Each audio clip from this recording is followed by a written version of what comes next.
killing. They ever catch up to them fellas that done it? 2 of them.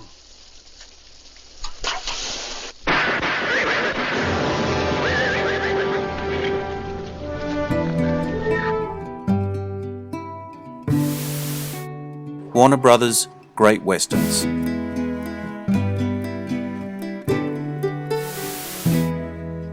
Founded in 1923 by 4 brothers, Harry, Albert, Sam, and Jack Warner, Warner Brothers Entertainment, Inc., an American film and entertainment studio headquartered at the Warner Brothers Studio Complex in Burbank, California. The company is known for its film studio division, the Warner Brothers Motion Picture Group. During the heyday of westerns, with the likes of John Wayne, Randolph Scott, Gary Cooper, Jimmy Stewart, and great directors like John Ford, how could you go wrong? Warner Brothers did their part to produce some of the best westerns in the genre. This video shows some, but not all, of the best westerns Warner Brothers produced. If you enjoy this video, hit the notification button to get my new videos. Head over to my channel if you want to check out my many other videos. The link is in the description. Please take a moment to like and subscribe to the channel as well. I do appreciate it. Let's get into it.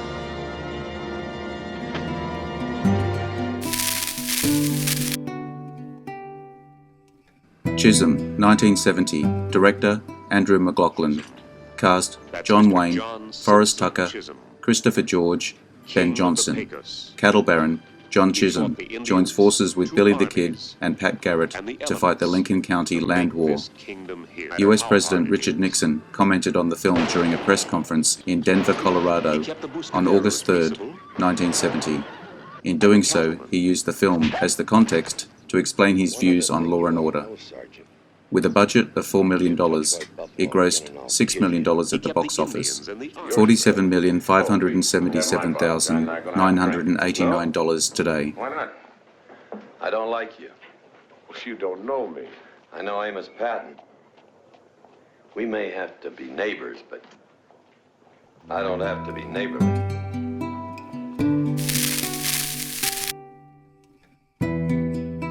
Rio Bravo, 1959. Director, Howard Hawks. Cast, John Wayne, Dean Martin, Ricky Nelson, Angie Dickinson. A small-town sheriff in the American West enlists the help of a disabled man, a drunk, and a young gunfighter in his efforts to hold in jail the brother of the local bad guy. Generally regarded as one of Hawks' best, known for its long opening scene which contains no dialogue, receiving favourable reviews and was successful. With a budget of $1,214,899, it grossed $5.75 million, $60,794,097 today.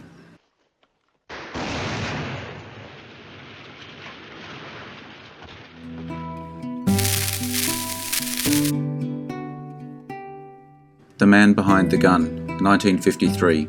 Director, Felix Feist. Cast, Randolph Scott, Patrick Wymore, Dick Weeson, Philip Carey. An undercover government agent battles insurrectionists who want Southern California to succeed and become a slave state. One of Scott's sidekicks is played by Alan Hale Jr. 3 years earlier, his father, Alan Hale, played a crooked sheriff opposite Scott in what would be his last film, Colt 45, 1950. Grossed $2 million, $23,046,516 today.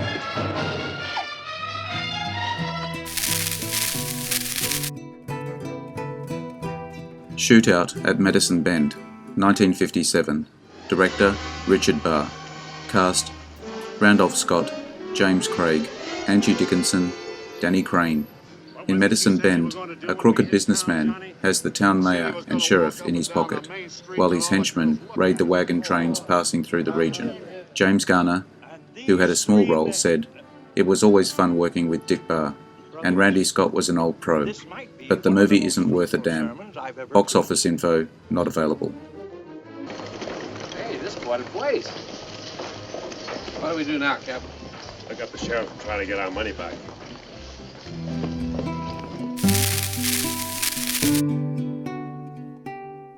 Cheyenne Autumn, 1964. Director John Ford. Cast Richard Widmark, Carol Baker, Carl Malden, Sal Mineo. The Cheyenne, tired of broken US government promises, head for their ancestral lands, but a sympathetic cavalry officer is tasked to bring them back to their reservation. Opening, narrated by Richard Widmark. The beginning of a day, September 7th, 1878. It dawned like any other day on the Cheyenne Reservation, in that vast barren land in the American Southwest, which was then called Indian Territory. Grossed $3.5 million, $34,737,048 today.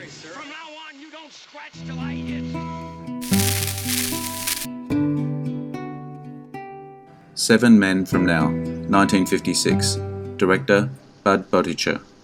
Cast Randolph Scott, Gail Russell, Lee Marvin, Walter Reed.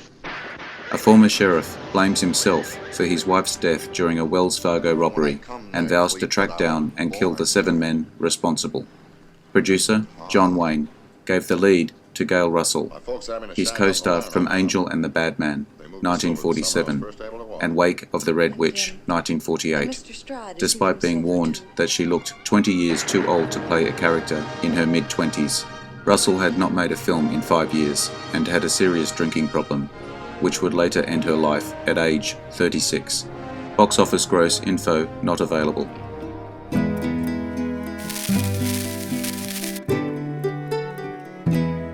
Fire Creek, 1968. Director Vincent McEvity. Cast James Stewart, Henry Fonda, Inga Stevens, Gary Lockwood. A peace-loving part-time sheriff in the small town of Fire Creek must take a stand when a gang of vicious outlaws takes over his town. Critical reaction to Fire Creek was generally positive. The New York Times called it a good, sturdy, and occasionally powerful little western, claiming James Stewart is plain wonderful and Henry Fonda almost matches him. Box office gross $1.1 million, $9,725,232 today. I ain't never had no $5 before. Got it now, honey.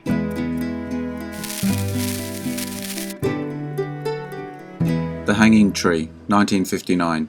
Directors Delmer Daves, Carl Malden, Vincent Sherman. Cast Gary Cooper, Maria Schell, Carl Malden, George C. Scott. Unusual western about a doctor with a dark past whose life is pretty complicated and ultimately redeemed by a young thief and a pretty Swiss immigrant whom he nurses back to health. Film debut of George C. Scott. The last western Gary Cooper starred in. Gary Cooper had a full facelift and other cosmetic surgery on 16 April 1958, 2 months before filming began.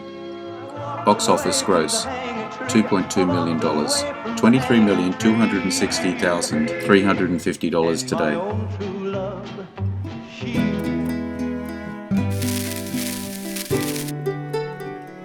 Sergeant Rutledge, 1960. Director John Ford. Cast Jeffrey Hunter, Woody Strode, Constance Towers, Billy Burke.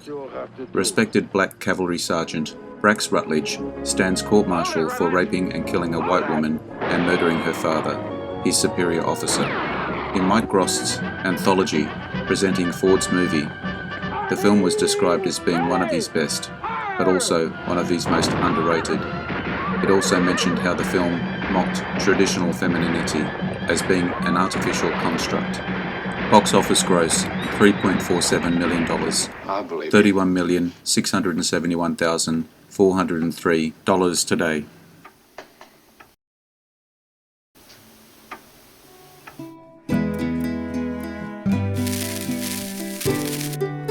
Drumbeat, 1954. Director Delmer Daves. Cast Alan Ladd, Audrey Dalton, Marissa Pavan, Robert Keith. In 1872, Indian fighter Johnny Mackay was appointed Peace Commissioner for the California and Oregon Territory, but he faced tough opposition from the renegade Modocs, led by their chief, Captain Jack. With a budget of $1.1 million, it grossed $3 million, $34,312,750 today.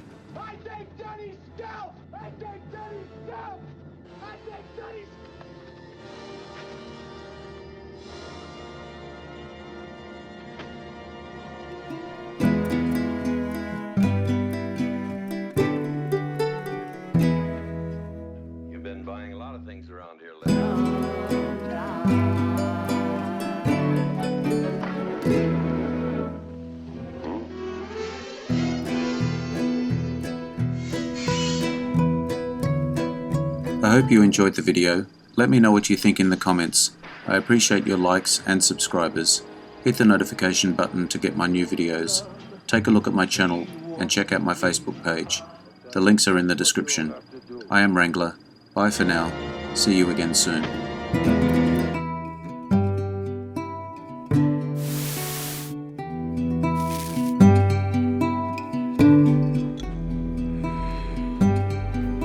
Interesting facts about famous people.